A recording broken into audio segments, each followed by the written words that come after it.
About the burial rituals. We talked about the bracha dayan. We talked about the kriya, tearing kriya. So at this funeral, there was no public kriya. The tearing of the garment was done in preparation before the public event.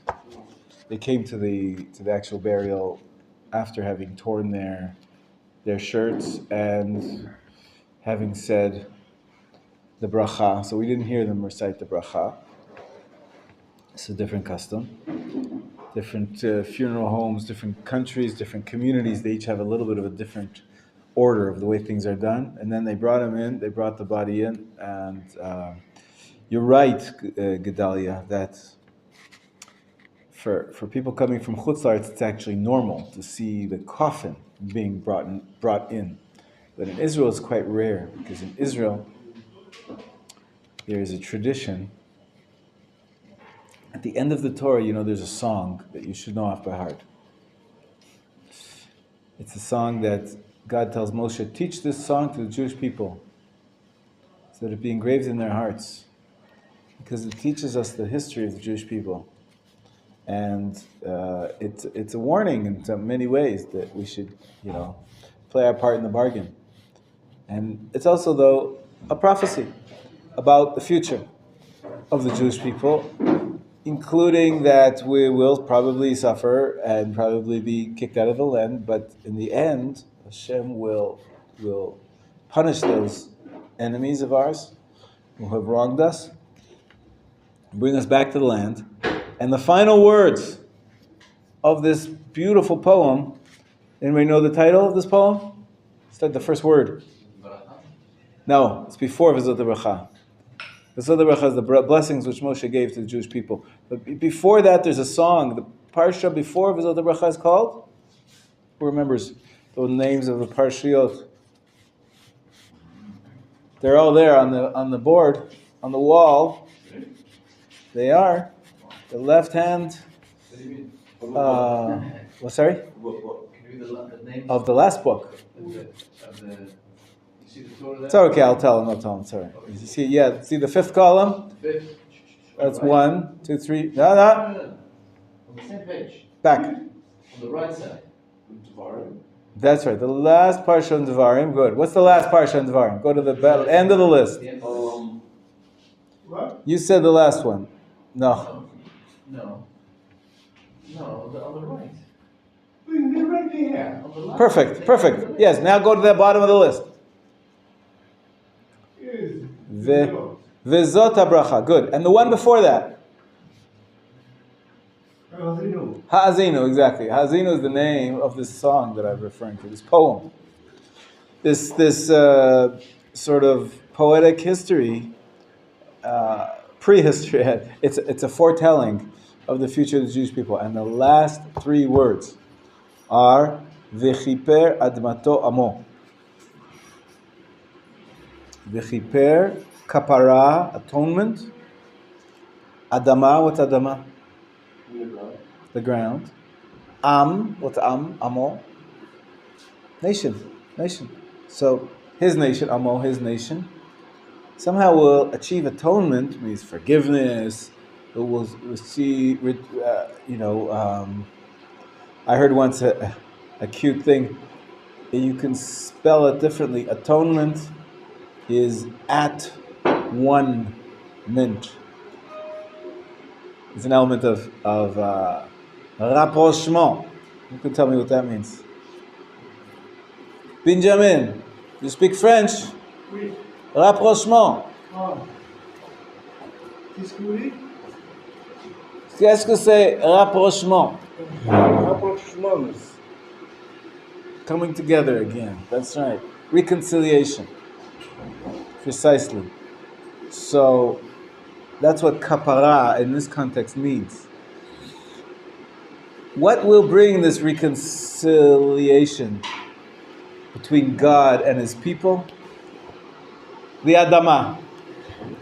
Shiper admato amo. Very central place for the land of Israel. The land of Israel something we haven't had access to for thousands of years, and so not emphasized very much. Until today, there's some communities who go on and they live Judaism, talking about the Haredi world, in Israel, outside of Israel. Most of the Jewish world, they live their Judaism without emphasizing the land of Israel, because that's the way it's been for so long. If you go back to the original sources, if you go back to the Torah, for example, this very end, the final Benjamin, denouement. What is denouement? Denouement.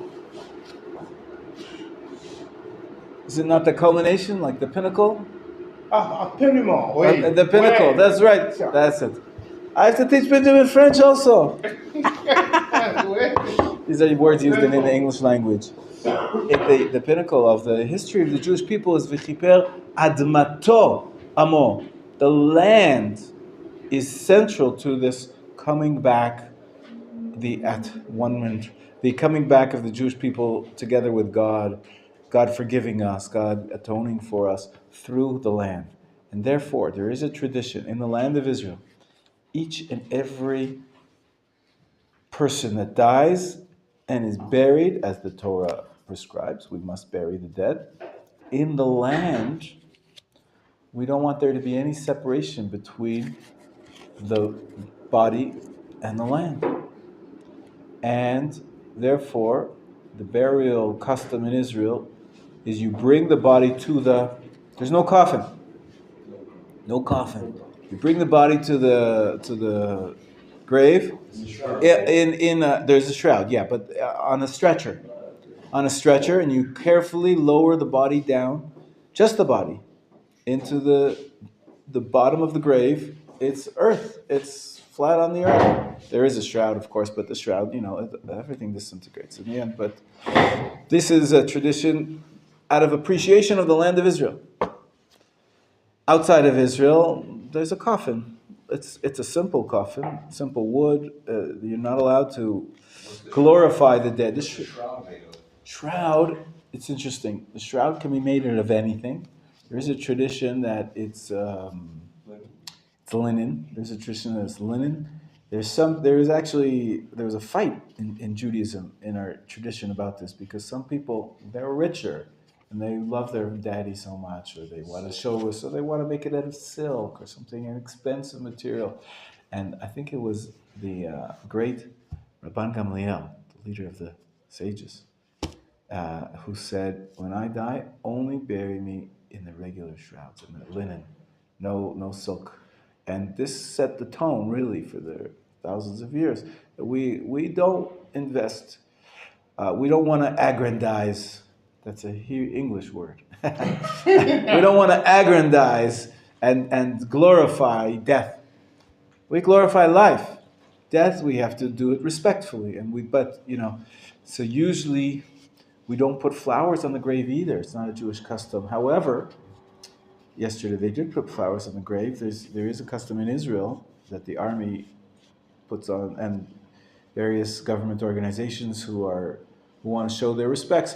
They create a wreath of flowers at the nursery, and they do put on flowers. So I just saw yesterday someone posted, I think they were quoting from Tunisia and from a few other countries, where the Jewish community, they had a practice of putting flowers on the grave. And it's surprising because we're so used to it. Oh, that's what the Goyim do. The Goyim do flowers, we don't. When I go to visit a grave, what do you put you put a stone. You put a stone as a sign. I'll try to explain that custom in a minute. But we don't put on flowers usually. But apparently there was some Jewish communities that did, and they even found some source in the Gemara, which says that they used to put on the bier, this stretcher, which was carrying the corpse. They would put a bundle of sweet-smelling spices and some kind of roses or something. So it's just flowers.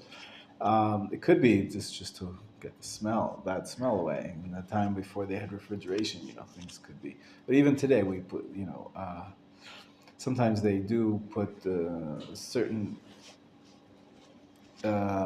chemicals next to the body or on the body so that it doesn't decompose too quickly before, like for example, all the bodies which are flown to Israel. There's a custom around the world. Jewish people who didn't live in Israel, they want to be buried in Israel. It's a longer topic, but I was there once when they opened up a coffin to put the body of my step-grandfather into the grave, and a smell of formaldehyde, of preservatives, because it could take a day or 24 hours. You don't want anything to happen to the body, so they put on all sorts of chemicals. But usually you don't have to. We're very careful to bury right away, as soon as possible. This was, I think, 24 hours because the army, it takes a while. They want to make sure that they notify all the relatives in the proper way. There's all sorts of... It's a longer procedure. In any case, back to V'chiper admato amo, the land, the physical land of Israel. There's a story about, who talked about the land of Israel. Surprisingly, who talked about the land of Israel so much?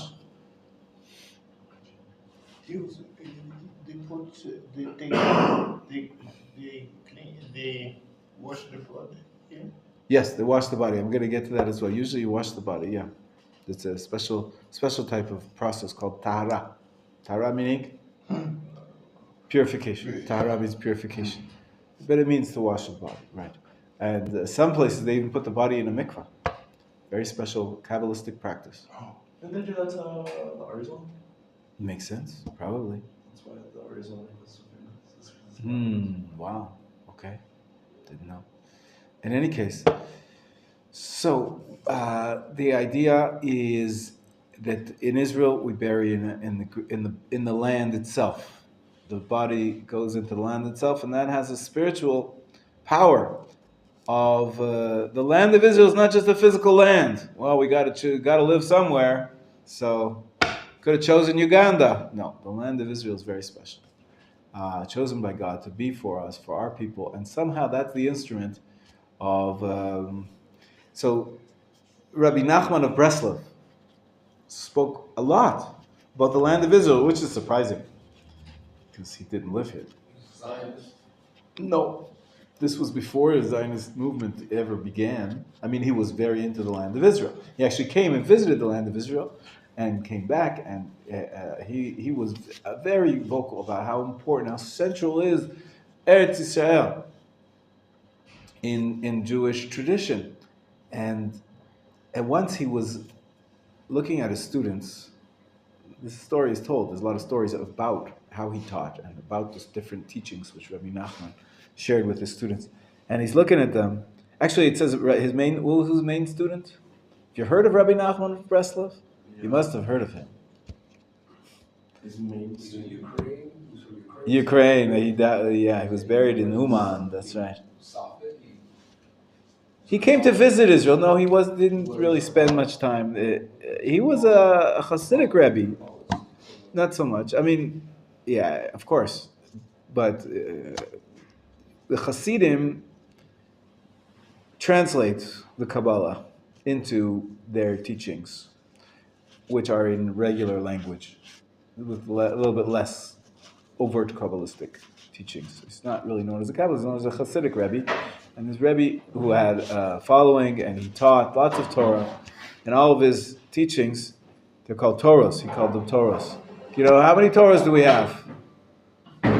We have only one Torah, right? That's it, the one Torah. But Rabbi Nachman had hundreds and thousands of Torahs. What do we mean? Each passage, each teaching, he called it. This is the custom in the Breslov Hasidim, is they call each teaching a Torah. So they call it, in this book, the collection of Rabbi Nachman's teachings, Torah number 752, whatever. And and one of his, after we're teaching about the centrality of the land of Israel, Rabbi Natan of Nemirov. He was his primary Talmud, and he actually wrote the book. He wrote most of the book himself, the student, writing up his master's teachings. Anyways, Rabbi Natan went over to him and he asked him, "You talk a lot about Eretz Yisrael, Eretz Yisrael, Eretz Yisrael. What do you mean when you say Eretz Yisrael?" He talked about it as a spiritual instrument, like I was talking about before, that brings atonement and all sorts of features of the uniqueness. That what does it represent?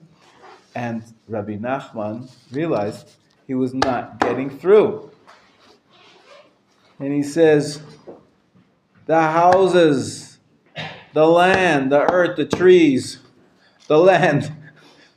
In the very simple meaning of the land of Israel. I'm not talking about the land in some mystical, metaphysical realm.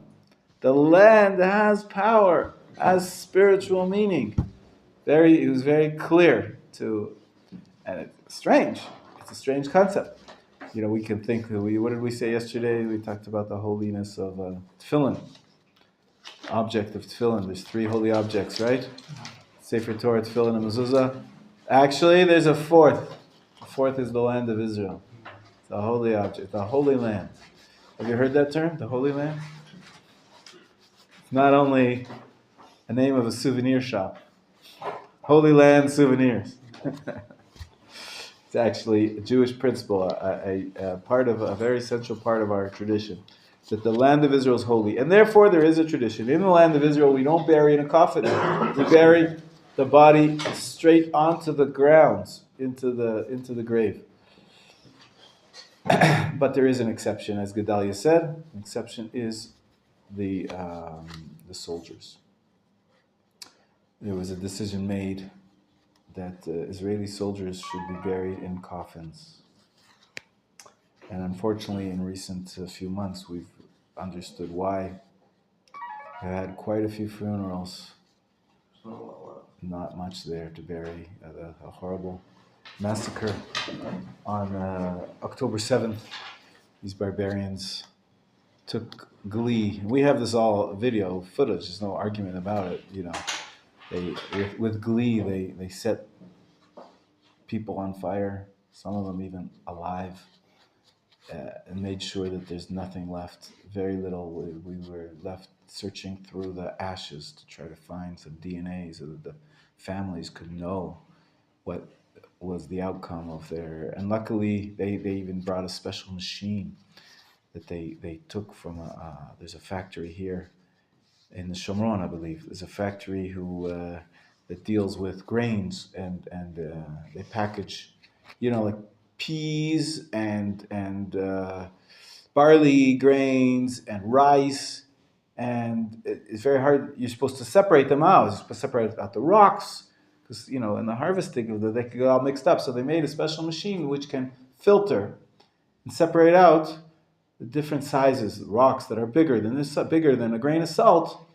There's a certain filter and a certain machine that they put it through. They co-opted one of these machines to sift through the rubble, the ashes, so that they could find anything like a tooth. One tooth would be able to give the family proof that their relative is dead, and then they could have a proper burial, not a proper burial. They could have some sense of closure, and because the ones who don't find that, maybe they're kidnapped in Gaza for something. Who knows? They could still be alive, and they're left in this tension. It's a horrible, horrible situation. In any case, when they do find something that you can bury, so you have a burial, and you put it in the coffin so that the family doesn't have to face, the disfigured body or mutilated. Just unthinkable. I'm sorry to raise this in the morning, but we're continuing on the theme of the Jewish rituals around death, and so it's true that yesterday there was in the funeral that I participated in, there was a coffin. It was draped with the flag of Israel, and that's what they do in the military funerals. And then they take it out of the coffin to put it into No, they actually put the whole coffin into the grave. That's right. Because obviously, not to make any Not that this fellow was mutilated in any way. I mean, but that became the standard that all soldiers are buried in coffins. And there is another element you mentioned. Is there a tahara? Is there the ritual cleaning of the body? You prepare the corpse for the standard is it's a very holy activity. Benjamin here was on the burial society. It's called the Chevra Kadisha in Aramaic. He was in the burial society for many years in Sweden, and it's not a fun activity, but it's a big mitzvah to prepare the body and to give it its proper respect. We clean up the body, and then we put it in shrouds, clothe it in shrouds. This is very ancient customs of different types of parts of clothing. It's not a t-shirt and jeans. It's very special type of clothing. And then you put it in the coffin, and you bury it. Here too, there's an exception. We have a tradition that's very strong, and I told this to my friend after the burial. Try to give him some comfort as much as I could. I said that you and your family, your son, of course, you've accomplished the highest level of Kiddush Hashem possible. Sanctifying God's name on the highest level. Tradition says somebody who was killed because he was a Jew, and this Yakir was fighting for the Jewish people in order to defend them, doing a mitzvah. His name was Yakir. Yes, Yakir. Dear one, yeah. So Yakir, he was on the highest level of purity already. And the tradition is somebody who was killed al Kiddush Hashem, somebody who was killed as in an act of sanctifying God's name in order to represent God in the world, to represent the Jewish people in the world. So he is buried as is, the way he was dressed when he was killed, including his uniform and his boots. Obviously not the gun, I think. But so they don't do a tahara.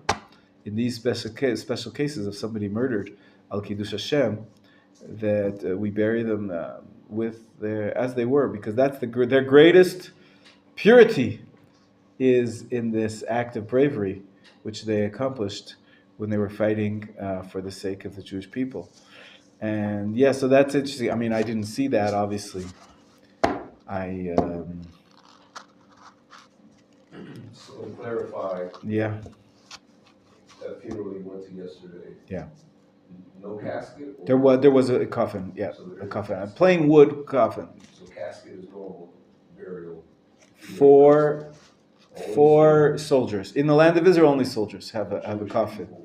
Regular Jewish people, they're carried on a stretcher and then lowered into the grave directly, without any coffin. Or in, like, back here, there's like I guess they have like, I don't know the name of it, but when you take the bus up, because you got Mount Olives, and then you have this other area. Har HaMenuchot, yeah, different cemeteries, yeah. Like just little, like rooms. Yeah, so this is a new phenomenon, really. I mean, it's an ancient phenomenon, but it's newly being practiced again, and that is that Baruch Hashem, we have so many Jews in the land of Israel, that there is a crisis of land space, and it's a shame we have so little space, especially with all the politics around. Every time we want to expand a little city or even a little balcony, we have America, telling us, don't build here, don't build there, don't build there. You got to give it to the Palestinians. There's a lot of issues with real estate in the land of Israel. So the people in charge, the government, realized that, wait, if we keep burying people in these cemeteries, the cemeteries are getting larger and larger, and it's taking a lot of very precious real estate that we need to build houses and roads and schools, and we need to take care of the living, not only the dead. And so someone came up with this idea, let's go back to this ancient form of burial, which is not what we call the field burial. That's the burial in that you're used to, that we're all used to, that you have a regular plot a grave in the ground, 2 meters by half a meter, whatever it is. Which, if every person were to take up 2 meters by half a meter, that's eventually going to cause a lot of problems with the space, with the urban planning. And as you can say, okay, go take them to the desert far away. People want to visit the graves of their relatives, and they don't want to travel for 3-4 hours. I think ultimately that is a good solution. They should, but people are used to being very close. They want to bury in their city. Every city has a cemetery. Every community. Is he buried in the desert? Yeah, he lived there. He lived there. He moved there. He wanted to show an example for the Jewish people. Stable care. That's right. Yafeh. You've been there? No, I wanted to. You want to? Okay, you will. B'ezrat Hashem. ברוך אתה אדוננו מלך העולם שהכל נהיה בדברו. So, like I said, the critical point of a kosher burial in the land of Israel is that there should be earth. You're supposed to be buried in the earth.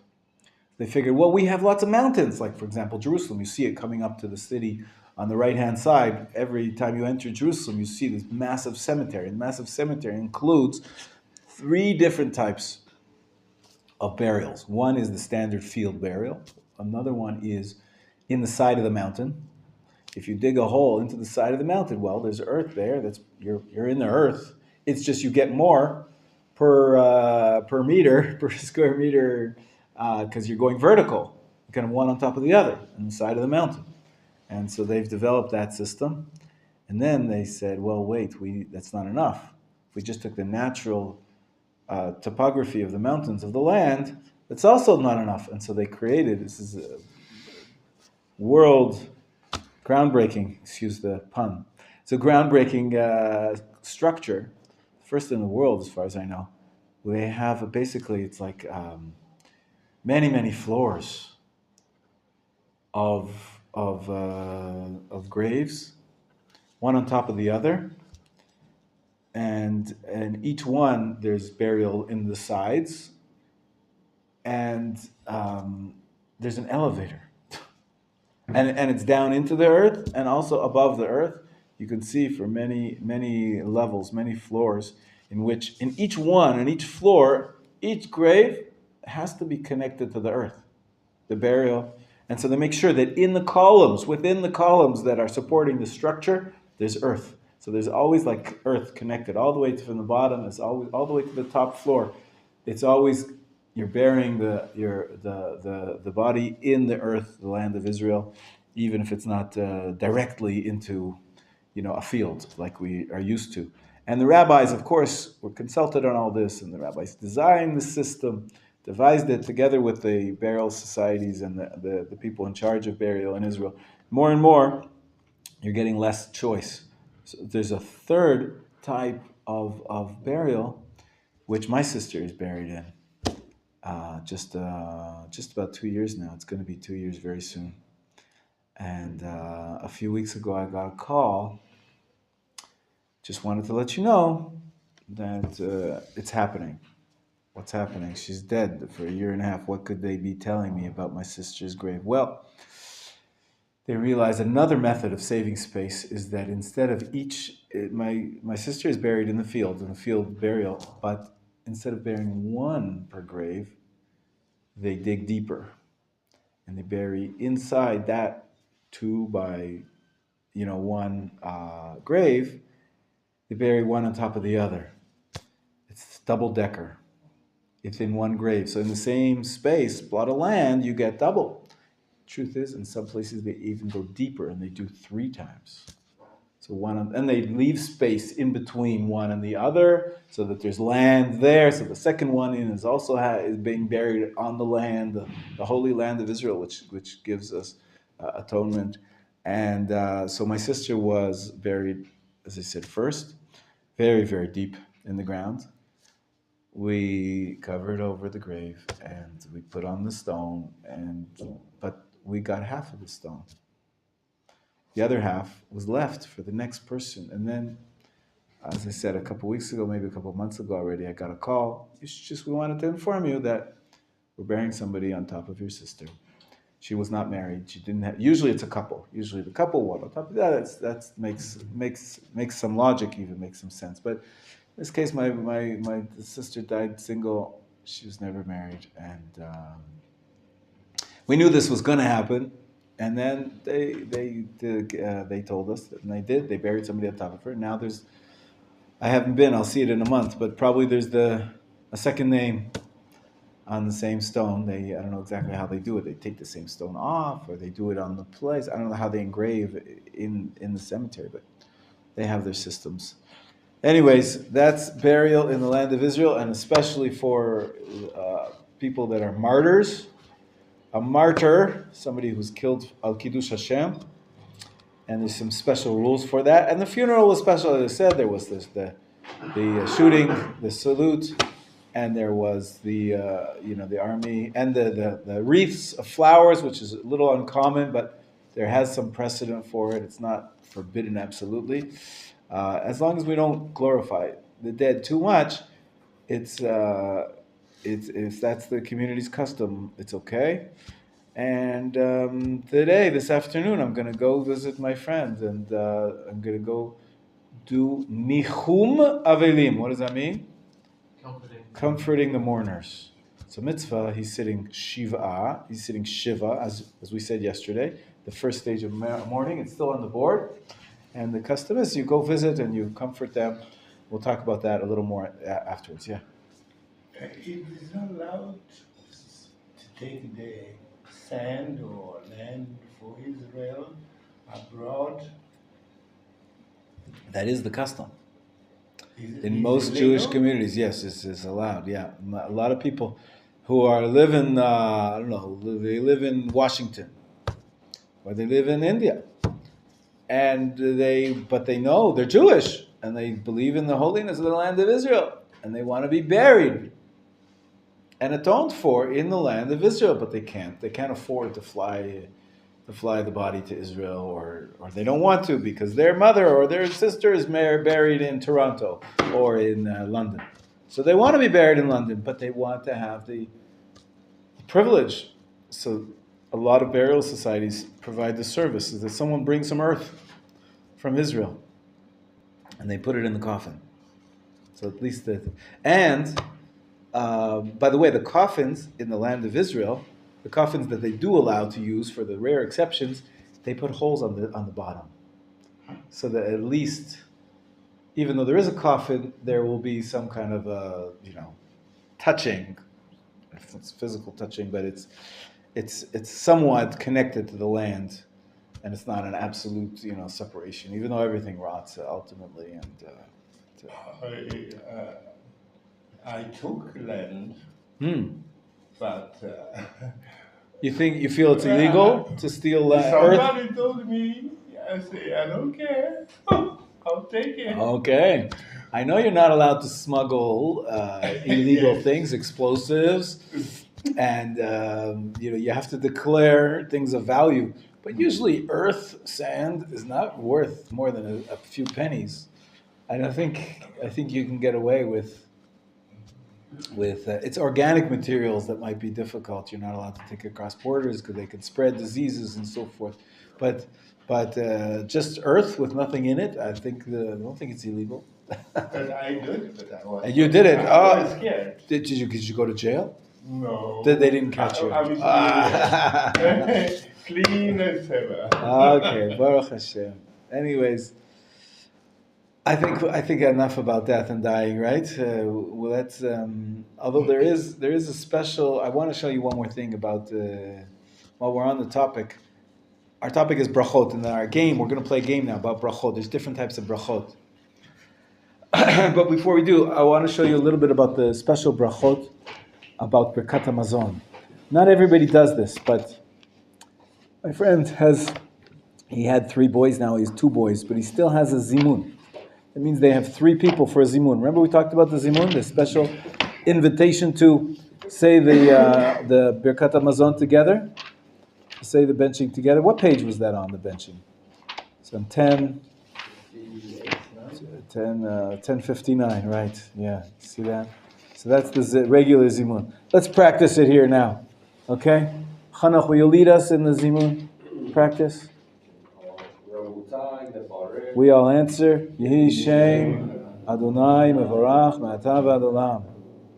Yehi Shem Adonai Mevorach Me'ata V'ad Olam. Birshut. Now you got to choose. Is your mother here? Is your father here? Are the Kohanim here? Is your rabbi here? Is the owner of the house here?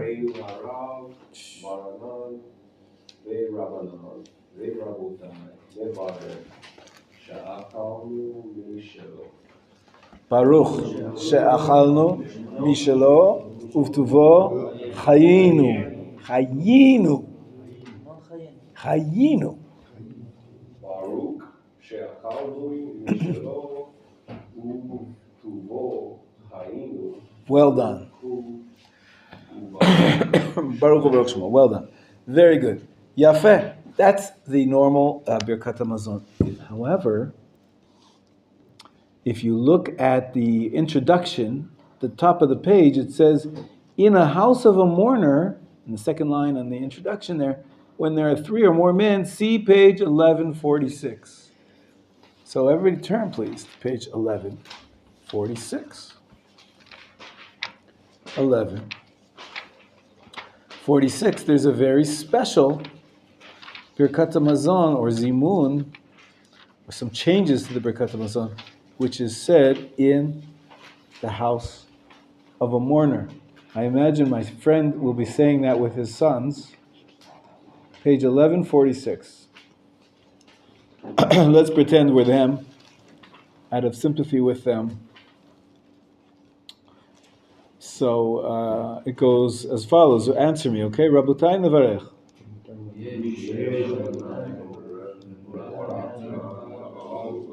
Yehi Shem Adonai Mevorach Me'ata V'ad Olam. Birshut Rabotai nevarech Menachem Avelim she'achalnu mishelo. You answer.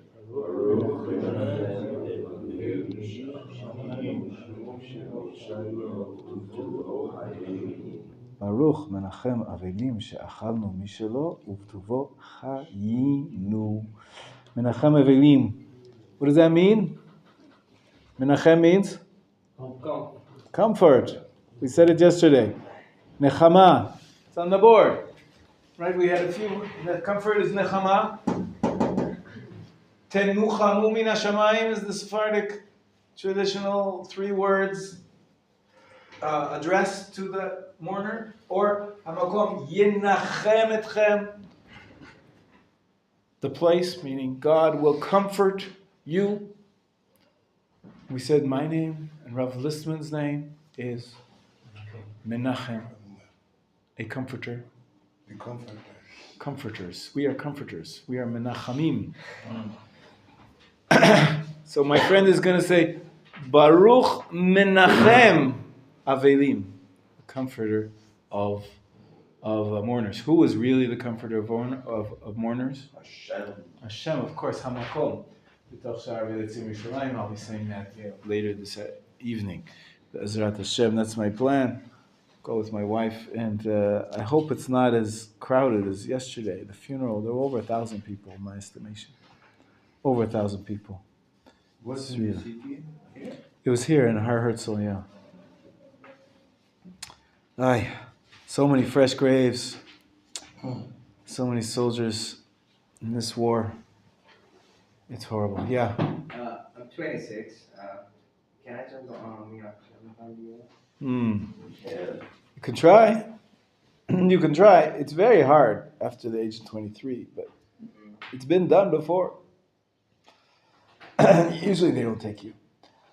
I wouldn't get my hopes up, put it that way. You're young. How old are you? 20. You're going to do the army? That's the plan? Wow, you're so brave. Really? It's dangerous. It's very brave. Sorry? Lots of things are dangerous. Lots of things are dangerous. Okay, it's dangerous to cross the street. It's true. Might be a little more dangerous to be a soldier in the IDF. We do have wars every once in a while. And we do have enemies around us who are trying to kill us. And the soldiers are supposed to be on the front lines to protect us. So, but of course, we should understand that it's a big mitzvah. It's a big mitzvah to learn Torah and to get married, to get a job, have a family, and be a productive citizen in the land of Israel. All those are big mitzvahs. It's also a big mitzvah to serve in the army. It says in the Torah that if you see somebody being killed, you're not allowed to stand idly by. Yeah, there are people being massacred. In one day, 1,200 people. What are we supposed to do? Stand idly by? Of course, you have to fight back. You have to fight that back, make sure it doesn't happen again. We need an army for that. Beyond that simple law of that you must assist and stop, not stand idly by when people are being murdered. Also, when you have a group of Jews that are fighting against their enemies, there's a mitzvah to wage war. There are 3 types of obligatory wars. You're supposed to fight a war against Amalek. Oh, we don't have Amalek anymore. We're supposed to fight a war against the 7 nations. Oh, we don't have the 7 nations anymore. But the 3rd type of an obligatory war, a mitzvah, Milchemet Mitzvah it's called, is that Ezrat Israel Miyad Tzar Haba Alehem, to help the Jewish people from their enemies, which are attacking them. So it seems quite logical that this would apply today, and therefore it's a mitzvah to join the army if it's appropriate for your age, for what they need. Obviously, there are many other mitzvot, and not everybody joins the army. I'm not in the army. I mean, I did when I was 18. I joined the army because I felt that it's a mitzvah. I studied in yeshiva for 2 years straight, and then went to the army, a shortened service, because I was not yet even a citizen. But I wanted to do that. I knew I was going to be a citizen in the future. I did Machon, yeah. And then when I made Aliyah, officially, a few years later, after I went back for college, whatever it was, family reasons, I made Aliyah finally. After a few months, I get in the mail an invite to come and register for the Israeli army. Every citizen. I was 20-something? So I had to go to them and say, sorry guys, I already did the army. You don't understand. And they said, oh, okay, so fine. You don't have to do it again. But the truth is, I realized they still don't have me connected to me, who did the army. And so in my records, it actually says I never did the army, which is not true. But I have to fix that bureaucratic thing. It's weird. Huh? Muzar is weird. Yeah, yeah. Anyways, yeah. Sorry. They don't have people to so on the service what I mean, you are not soldiers, but you make service. That's right. So there is a system. It's called national service. National service. National service. People who can't go to the army, who don't want to go to the army for whatever reason, for example, many rabbis are against women being in the army because it's not such a kosher environment. Usually they have women underneath the command in a hierarchical system of like an army is an opening for frivolity, for inappropriate sexual activity, and it's a mess. It's a messy business, and there are many other things that women can do, and so many rabbis are against. Most rabbis are against women going into the army, although some women want to serve, even though they're religious, and so now there's all sorts of organizations that are trying to help that women who are religious, and for example, my future daughter-in-law, fiance of my son got engaged, I think I told you. She, with all the rest of her family and her community, it's quite common, even though they're religious people and they keep all the mitzvot, the women go to the army. That's the way they do it. They feel it's a big mitzvah and they want to get the experience and they want to give the most that they can give to their country. Very, very Zionist, very national, very, very giving, very volunteer spirit. And they feel that that's the best way that they can contribute to Israeli society is by going into the army. So she went into the army. She wears a long skirt. You're allowed to. There's a different uniform that you can, if you choose, because of the rules of tzniut. She demanded that she wears only. Green or black?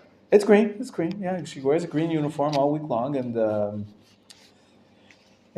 she's in the, but she's not in a combat unit. There's some women that want to do combat, but it's a little strange. The combat units is very complicated because, men are stronger than women usually. Yeah, but Muslims are pretty defensive. They go to hell. I don't think they're picking and choosing who they're fighting against, but we won't talk about it at length. But I will say that there are some women in the army, and therefore there's a lot of organizations. And she went to study Torah for a year before she went into the army. She's going to do her service, and she's going to go back to study again in a seminary. Very, very, very religious girl. Baruch Hashem. Baruch Hashem. But most rabbis are against women, girls going into the army, and therefore they created another system. But they still want to. It's not that they're against the giving to the country. They want to serve their country, just not in the framework of the army. And so they created a framework called national service. It's called, in the Hebrew, it's called Sherut Leumi, translates as national service. And that's what my daughter did. She did Sherut Leumi for 2 years. Really, most people only do it for 1 year. And the truth is, I believe that everybody who doesn't go to the army should at least do national service, including the Arabs, Israeli Arabs. Okay, you could understand that they wouldn't want to take up arms and be combat soldiers against their They're not allowed. brothers. Yeah, it's too risky. So, but that doesn't mean they shouldn't do service. If every 18-year-old Israeli, Jewish Israeli, has to spend a year of his life, instead of going to university, instead of getting a job, he has to volunteer his time and do some service for the country. So should the Arab citizens of the country do service. In any case, it hasn't happened yet. There's beginnings. There is a framework called national service. And many people, for example, someone who can't be a combat soldier and he feels that he's not going to do much being in some warehouse, doing logistics. He would prefer to not be in the framework of the army, but do national service. Some people who are disabled. There's all sorts of frameworks. Somebody who's hearing impaired or his sight is not good enough to be a combat soldier, and he's not smart enough to be in intelligence. He's not intelligent enough to be in intelligence. You have to get in. It's a very high level. My daughter-in-law is in intelligence. Modi'in, yeah. She tells me from behind the scenes all the secrets about what's going on. No, they're very careful about that. Not to tell secret. In any case, national service is another option, which is a good one. But again, I always say to people who are making aliyah, we shouldn't think that the only way to contribute to Israeli society is the army. The army is a big mitzvah for the appropriate person at the appropriate time, at the appropriate age, at the appropriate circumstances. You have to be very careful to go into, in my opinion, you should push as hard as you can to go into a religious unit with religious fellow soldiers. It makes a big difference. And there are even special units where there's a higher level of kashrut, and they give you more time to study Torah alongside your training. So there's a lot of different options within the army. But it's a big mitzvah to go to the army, and if it's appropriate for you, by all means, I support. We have many students here who have come, and we've encouraged them and supported them, and right now we have a few students in the army. And I get questions sometimes regarding halachic matters, Shabbat in the army, various different questions about what they were allowed to do, what they're not allowed to do, kashrut questions. But it's not for everybody. And it's very, very big mitzvah to just make aliyah and make it in Israel. Learn the language, get a job, make a family, and be a productive citizen. That's what Israel needs. Israel needs to grow and to succeed as a viable economy and commerce and everything. So whatever you do to settle in Israel is a very, very big mitzvah. It doesn't have to be only the army feel like, oh, I'm not contributing anything if I don't go into the army. It's not true. You contribute a lot just by becoming a productive citizen of Israel. Yehushua family, Yeah. they are 6 girls. Mm. 3 is in the army now. 3 in the army right The now. mother was in the army. Mm-hmm. The father was in the army. Yeah, most Israelis are secular, and most Israelis don't have a choice. They don't have a choice. You're drafted. Every 18-year-old is drafted, men and women. We cook food with the young ones. We cook food and take it to the soldiers. Very nice, very nice. My wife does that too. My wife bakes chalot every week, and she gives some of them to the soldiers who are protecting our community. A lot of soldiers now. A lot of them are coming back, by the way. I don't know if you noticed. You see here in Machon Meir, there was, at the beginning of the war, there was like 80% gone to the army. All these Israelis, that they have reserve units. They were called up. Slowly now. Yesterday I saw somebody who I know him from when he was like 3 years old. His parents used to be members of my community where I was the rabbi. And he came to study in Machon Meir here many years after he was in the army. So I see him yesterday for the first time. He was in Gaza for like 90 days, and now he's out. And I was happy to see him, of course, in good health. And we talked about how it's going to be an adjustment. It's an adjustment. Can you imagine coming back from a war zone and living with high alert? At every moment you could be attacked with a bomb on any side, and doing all sorts of physical, crazy, difficult things. And now you're like back to civilian life, studying Torah in the Beit Midrash. It's a big adjustment. With probably your friends were injured. Probably maybe you helped them, carry them on your back, and all sorts of things that people go through in the army. The very fact that you were distant and disconnected from your home for so long, it's a big adjustment. So yeah, Israeli society is dealing with a lot of hardship right now. Many people are not even yet back home. Some have started to come back. They're switching up. Different units go in, and the war is not over. Units are still going in, and there's still fighting going on. But also the civilian part of things. There's over 100,000 Israelis who are not in their homes because their homes are too close to the border, either in the north or in the south. The Pomeran family. Yeah. All the guys is in the army. Wow. Awesome. The mother is taking care. Wow. Amazing. He works 9, 10 at night. Wow. Yeah. Alone. I tried to offer, can I help you? Get her a book. He says, no. Wow. I do myself. Wow. Yeah, everybody has to pitch in, because if the husband's in the miluim, the wife has to take care of all the children by herself, and the opposite sometimes. And sometimes the grandparents have to step in, because both of the parents are in the army. You asked how many soldiers, Chanoch? At the height of the call-up, I think there was over 400,000. Imagine the country is only, a couple million, 8 million people. So out of that, 400,000 soldiers. That's quite a high number. And then another 150,000 people are not in their homes. So the civic support systems, people have been volunteering. It's beautiful to do all sorts of things. To help farmers, to help people's businesses are falling apart, to help families. I run an organization where we've been providing meals for young mothers whose husbands are away in Miluim. Among other types of support, we gave some money to a former student here who lost his job. because he was put on leave because businesses is horrible during the war, and he couldn't pay the rent. So we have an organization that helps Gary. So Baruch Hashem, people have showed tremendous spirit of togetherness. People have volunteer spirit is at its all-time high, I believe, in Israel.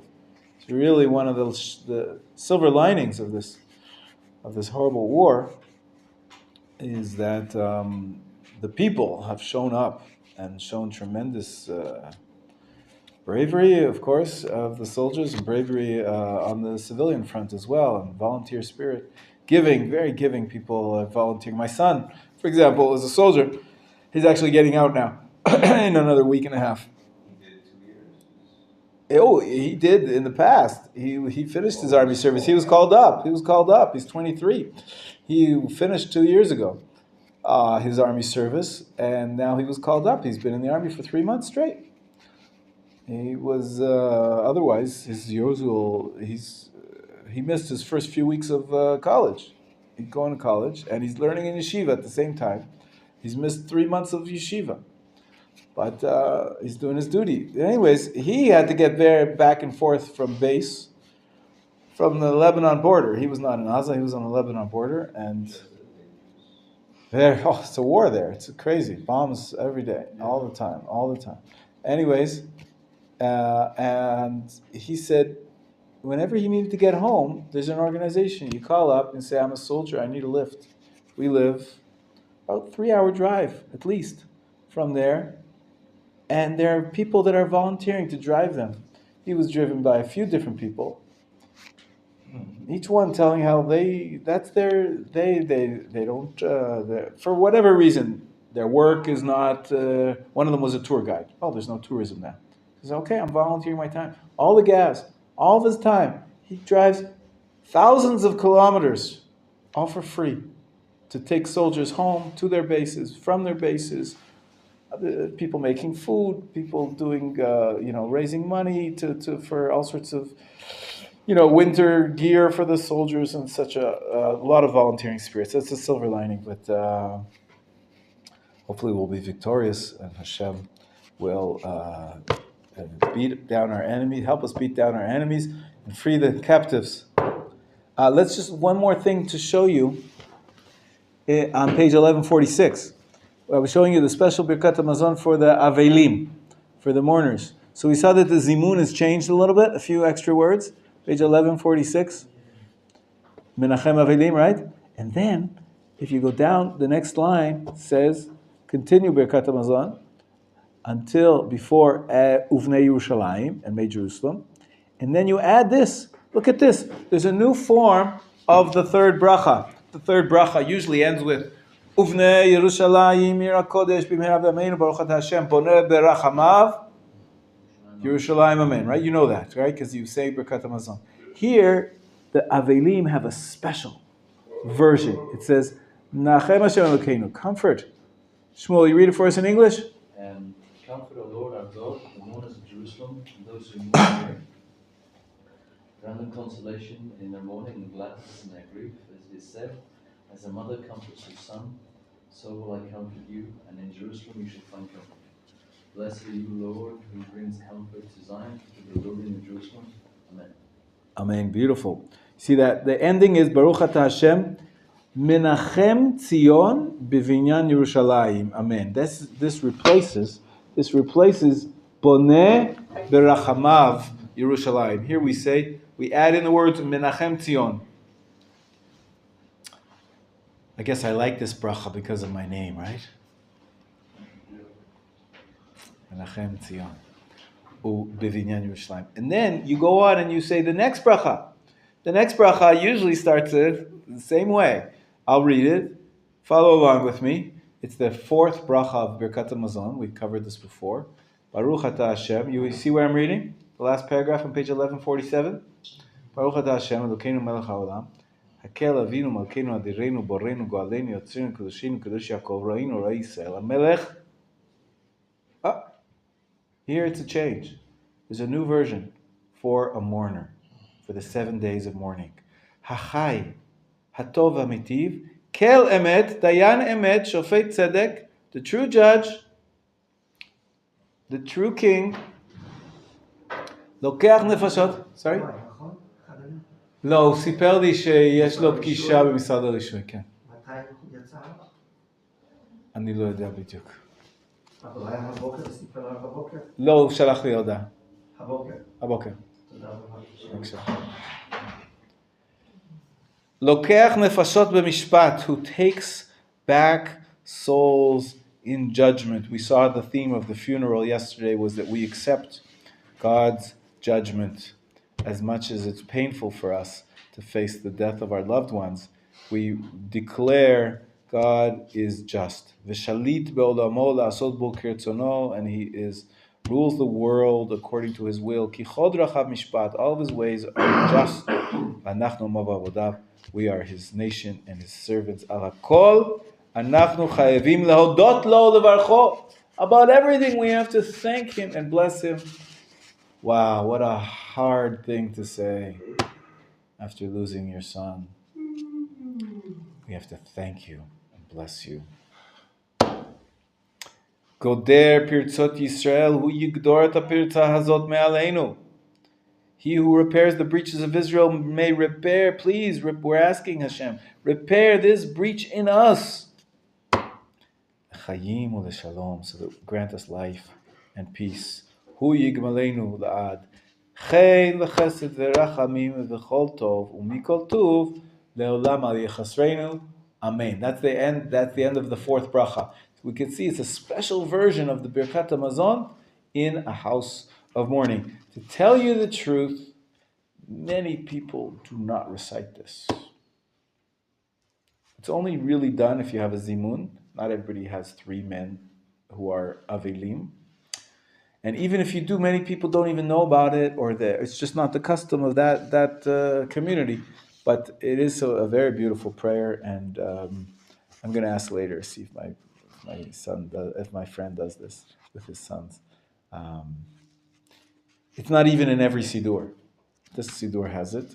So I wanted to show you that. In terms of the ritual things you say, we're pretty much covered. And now I'm going to ask you to please, before we play our game, turn to page 231. And yeah, question, yeah. Zimun? Yeah. Can we answer the zimun even if we're not finished eating? Yes, it's a good question. We mentioned it. Actually, in the zimun here, they say how you can answer even if you haven't eaten anything.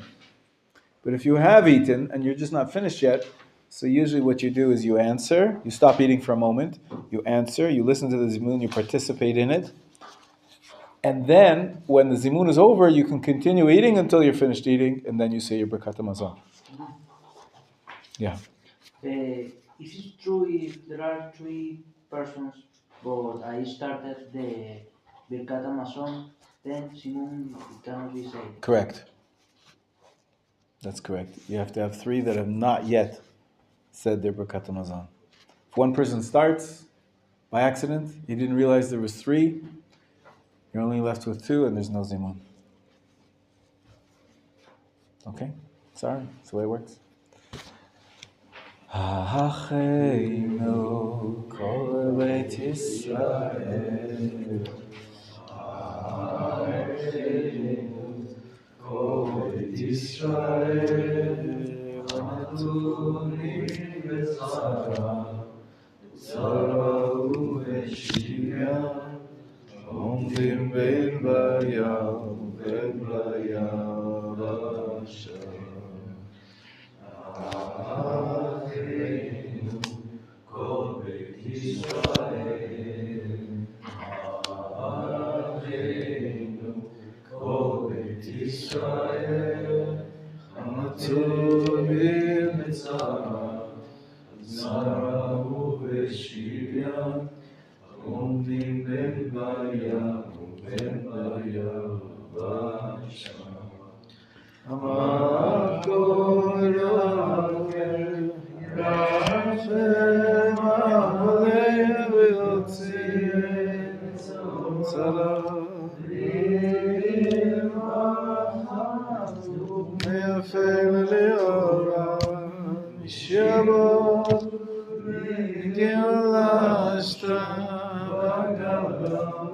בזמן כברי ומעקו יחל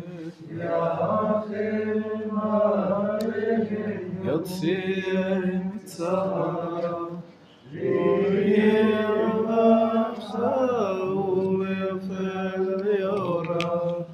שיעבוד לגאולה שתה בגלה ובזמן כברי.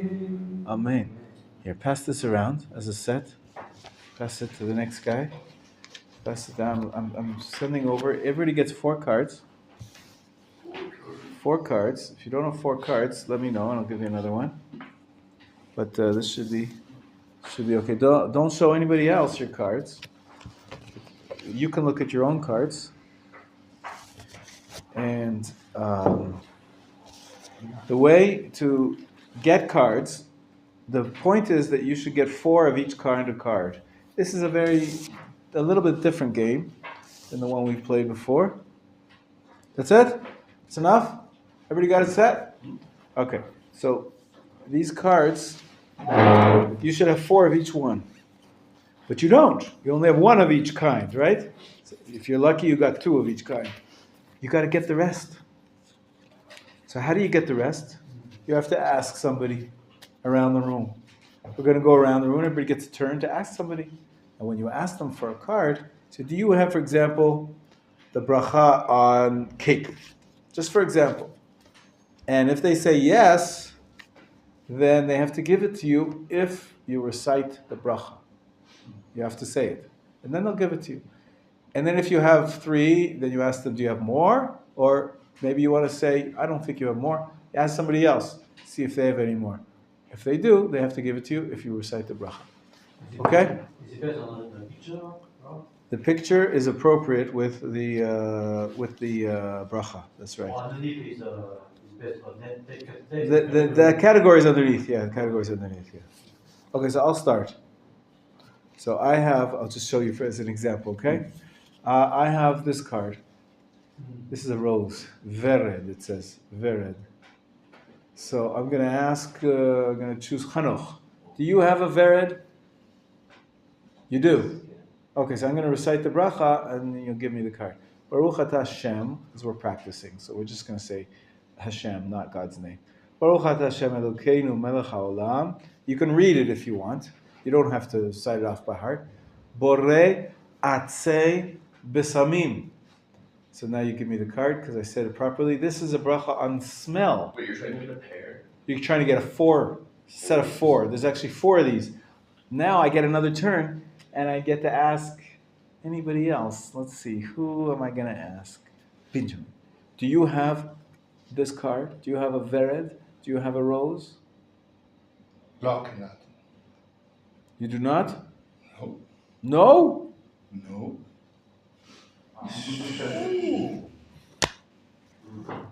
My turn is over. Your turn. Do you have a glida card? Glida? Glida. Glida. What's glida? Ice cream. You scream ice cream. Is that what it says on the bottom of it? Can you read the bottom of the card? Yes. There's no Glida. dots. It says glida? Yes. It says glida. Lamed Yod Dalet Hey. You're right. I do not have that card. So now you lose a turn, and you pick up one from here, and one. So take one card from the pot. That's yours. Now it's your turn. Oh, you gave me 2. Oh, okay. So take one back. I'll put it in the middle. Go ahead. Your turn, Shmuel. You don't have to ask me. Okay. Do you have God? I do have a Vered, yes. Baruch atah Hashem, Elokeinu melech haolam, borei atzei besamim. Amen. Here's the card. Wait, don't you have another one? I do have another one, yes. Baruch atah Hashem, Elokeinu melech haolam, borei atzei besamim. Why are you looking? Very good. There you go. Good, good. How many more? I don't. So it's your turn now.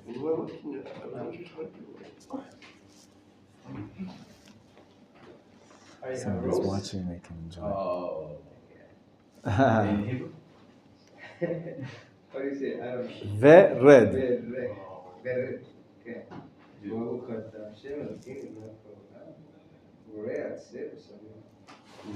Ah. 3 times, נכון? Okay.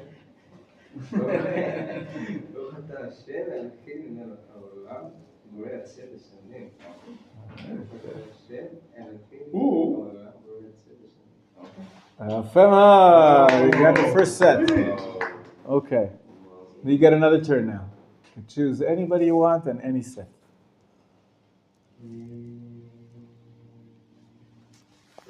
I asked Rabbi Menachem for ice cream. Ice cream card. In Hebrew. I said no to him. I said no to him, so I'll say no to you also. All right. Okay. Go ahead. So that's your turn, Israel. Israel, your turn.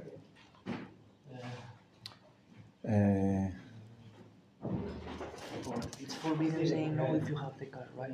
That's right. You're not allowed to lie. That's right. No lying. It's a good question. It's a good question. No lying. And you can only ask for a card if you have one of the four. Oh, really? Yes. I didn't have this card. You did? No, the ice cream card. Oh, well then you doubly are. Because I'm listening, I'm watching. You're not allowed to ask if you don't have it. Yeah. You have to have one of the four in order to ask for the others. Yeah, Israel, your turn. What did you? What did you? Oh, we want to hear. So you said it's not fair. I said, sure, it's not fair. Shabbat, and you said no. Okay, your turn. I mean, give him a card. Give it for Israel. You have Yain Lavan? Who are you asking? No. What? White one. Yain Lavan. No? Okay, give him a card. Pass this down to Stephen. And Hanoch, it's your turn. Do you have Arvania? Here, give him a card. Pass this down to Hanoch. Okay, it's your turn now, Gedalia. Benjamin, you happen to have a visit. Oh, come on, you. He knows. That's insider information. That's insider information. Do something else, Gedalia. That's cheating. What do you think? He showed me his card. I know, but that's taking advantage of an old man. Come on. I'm not going to let you do that. Take new cards. No. Get it fresh. What Okay, What Israel. asking? Do you have the Shabbat card? You cannot do. Baruch atah Hashem Elokeinu melech haolam asher kitshanu b'mitzvotav v'tzivaanu l'atidei shel Shabbat. Very good. Okay. You get another turn. You can only about Shabbat.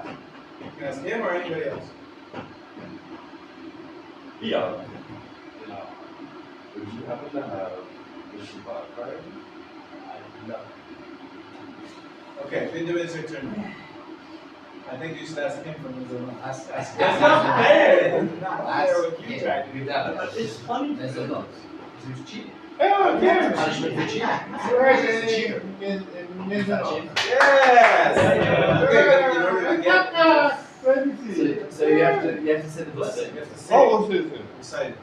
Baruch atah Adonai Eloheinu melech haolam, borei mizonot. You get another turn, Benjamin. Who else do you want to ask for Mizanot? Oh.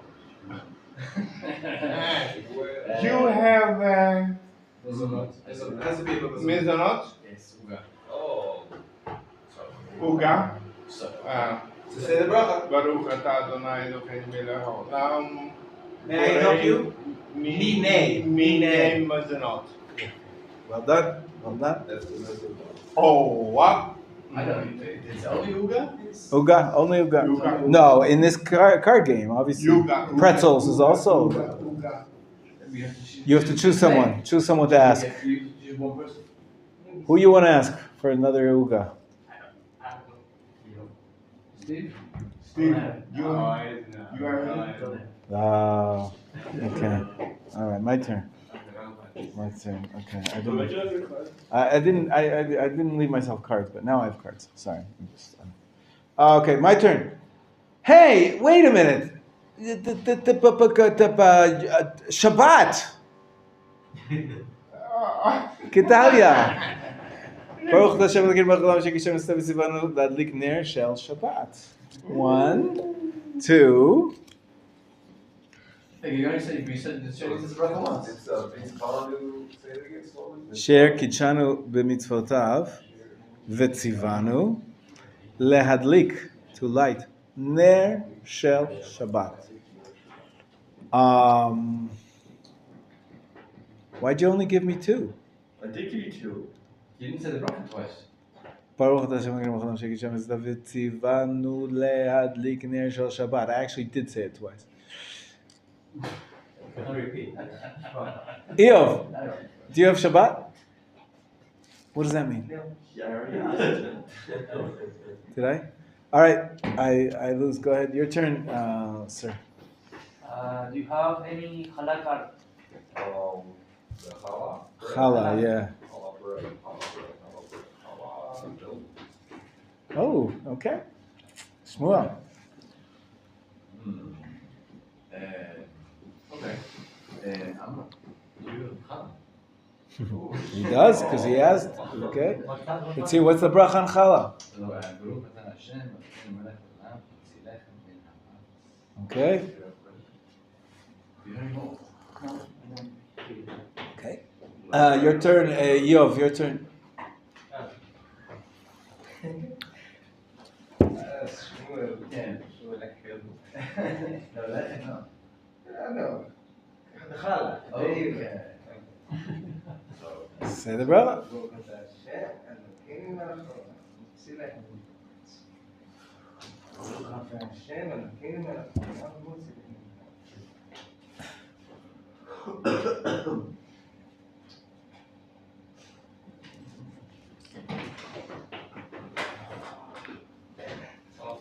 Tough decision. You can't ask for a card if you don't have it, right? Correct.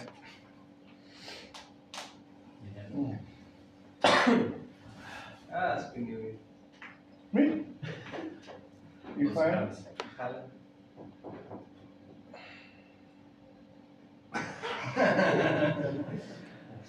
He has to say the bracha. Yefem מאוד, yefem. Is that a set? You got a set? So who has a set now? Eov has both sets? Two sets. Okay, good. You know your brachot. Okay, you have another turn. If you don't have 4 cards, take more. You should always have 4 in your hand. You need one? Here you go. Okay, all the cards are out now. Give this to Gedalia. I need 2 cards. You needed it as well? Yeah. Sorry. I did this game. Okay, you do what you can. Okay. Alas Hanoch for Admonia. Good, very good. You were listening. Baruch Hashem Elokeinu melech haolam.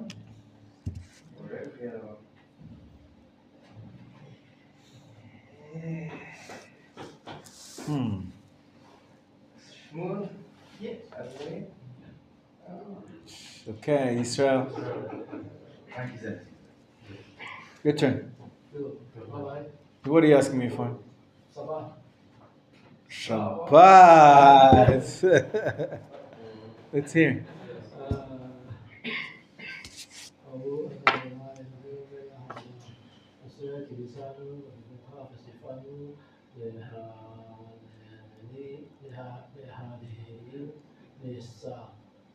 Shel Shabbat. Yes, another time. Another time. Say it again.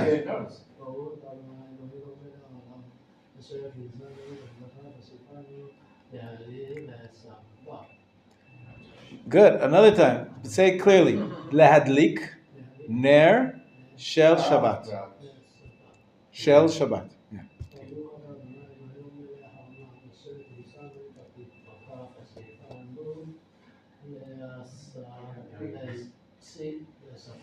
Lehadlik.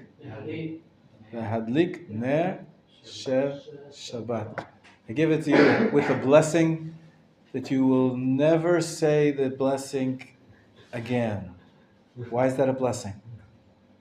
Because he'll get married and his wife will light the candles.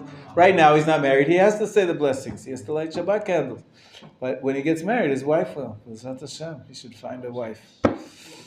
Okay, you have another turn.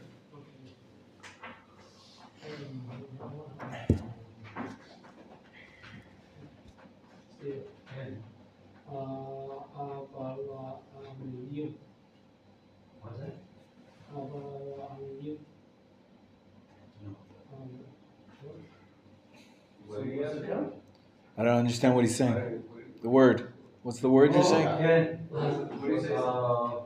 Avri Yamin. Avri Yamin. Yes.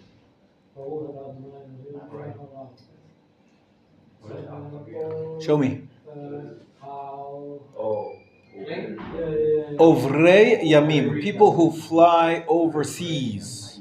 Overseas. Yam is a sea. Yamim plural, seas. Ovrei Yamim, people who traverse seas. There's a special bracha after you travel. If you traveled in a dangerous place, overseas is dangerous. And so we're going to hear it now.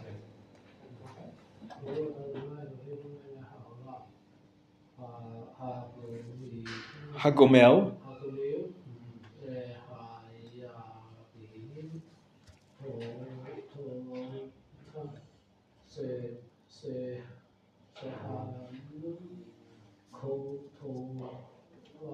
Kol Tuv, actually. Yafeh. I'll say it again. Hagomel lechayavim tovot. It's in our book. I'll show it to you in a minute. Gomel lechayavim tovot. Shegemalani kol tuv. It's just on the page right before 231. It's on 229. Your books are open to 231. To go back to 229. The top of the page is the bracha that you just learned now from Yisrael. 229. Very top of the page. 229. Baruch Ad Hashem. Elokeinu melech haolam. Hagomel. Lachayavim tovot. Shigemalani kol tov. Here it says tov. I thought it was tuv. I guess there's different versions. Shigemalani kol tov. Kol tov. I think tuv is more correct. But anyways, it's a blessing who bestows good on the unworthy, who has bestowed on me much good. You say this blessing when, as you can see from the top of the title here, it says one who has survived a situation of danger. And going over the seas is considered Hagomel. Hagomel. The title is called Hagomel. The first word, Hagomel. Birkat Hagomel. Exactly. And then the community responds, Amen. Mi shegmalcha kol tuv. I say tuv. Hu yigmalcha kol tuv. Selah. It's the same gomel from Birkat Hamazon. The word is used there too. It's the same word, but this is a different bracha, obviously. Yeah. Okay, next, whose turn is it? Yisrael, it's your turn. You have to ask somebody else for Ovrei Yamim.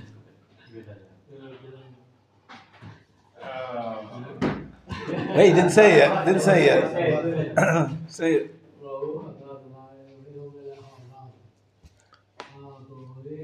Hagomel.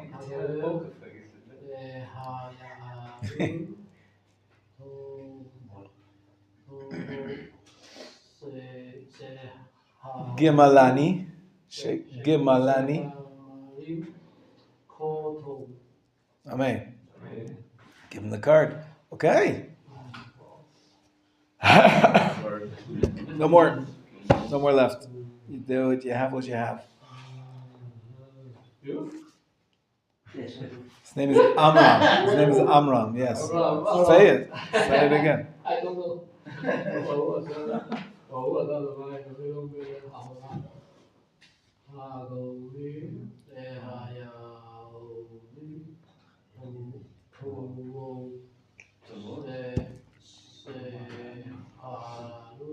Gemalani.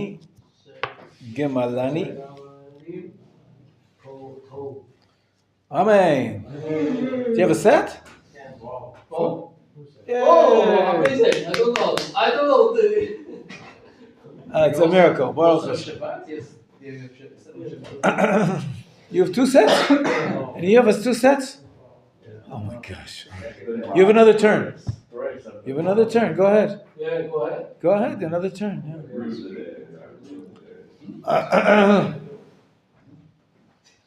Steven. Niu Mayu. Speak my Speak. Chinese. Aha. Asa. Mehasara. What's the category at the bottom? What does it say at the bottom? Yeah. Uh-huh. Ora, Roe, Rosh, Rosh,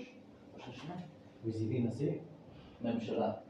Ah, if you see a prime minister, if you see the head of state, there's a bracha on the head of state. You don't have it. Okay. Your turn, Stephen.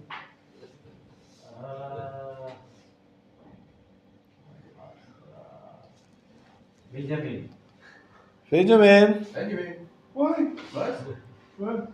Do you have, let me see, Rosh Hashanah?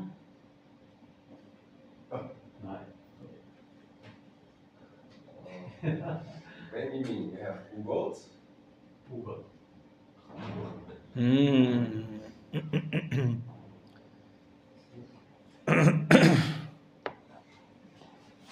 Cake.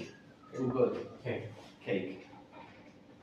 That's the face that means yes. Yes.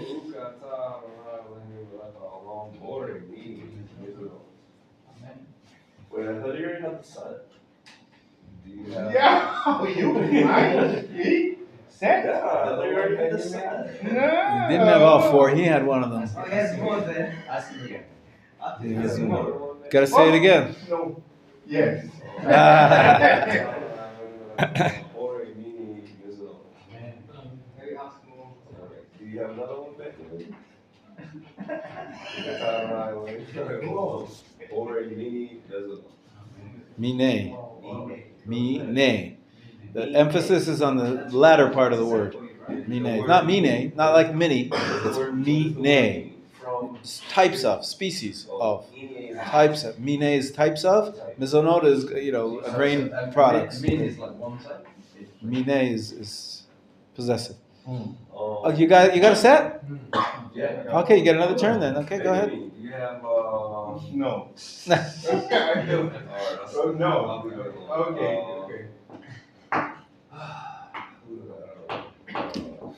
No, you're gonna ask. Shmuel. Okay. Do you have Yain Edom?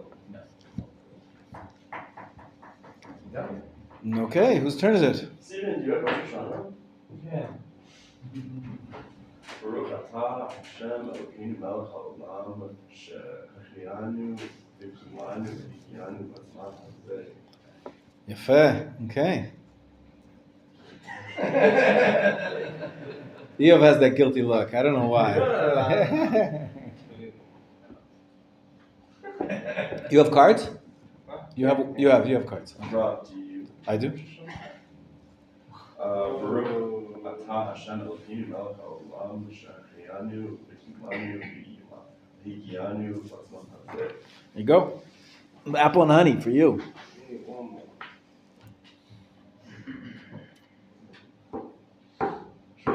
Yes. Do you have Rosh Hashanah? Oh, No. Benjamin, it's your turn. Benjamin, it's your turn. Who do you want to ask? Amram is his name. Okay. Amram. You have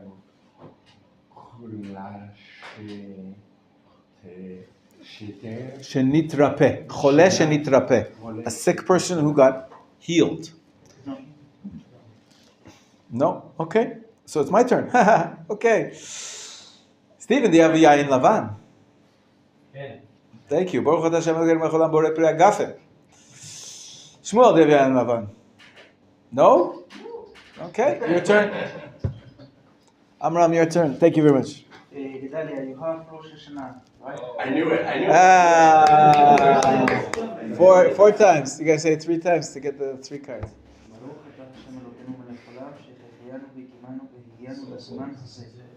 ברוך אתה השם אלוקינו מלך העולם שהחיינו וקימנו והגיענו לזמן הזה.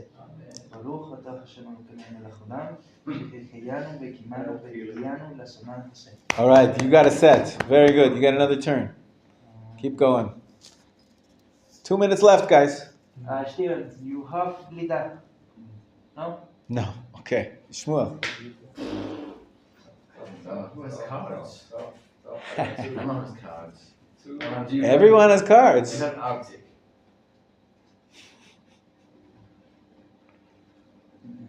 No? No? No. Okay.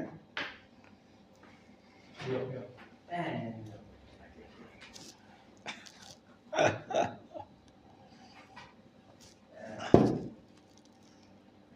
I'll ask Ram for Rimo. no. Raymond. No, you gotta know. Yisrael, your turn. Last chance here to get a third set. If you get a third set now, you win. Oh. Chanoch. You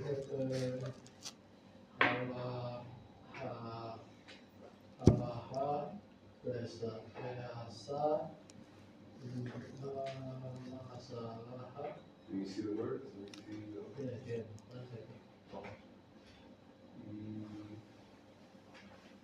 Do I have a rowing rosh Yemshalet? If you see the Rosh Mמשלה, if you see the head of state, I don't have that. Hello. You have Yayin Adom. Nai, Malam, Bore, Bri, Hagape. Well done. You're gonna ask the same guy? I'm sure you want to do that. Oh, Gedalia. They have Yayin Adom. Okay. Chanoch. No, I didn't have it. No, it's your turn. Oh, okay. Shmuel, do you have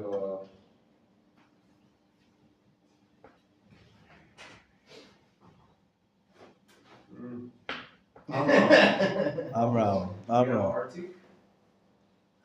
No. Okay, Gedalia. Shmuel, do you have an Arctic card? Baruch atah Adonai Elokeinu melech haolam shehakol nihiyah b'baruch. Agva. Baruch atah Hashem Elokeinu melech haolam shehakol nihiyah b'baruch. Wow. Is he getting a set? This is where it gets tough. You got a set? Oh, No, you got 3. I see. Oh, no. Groundbreaking. You don't have.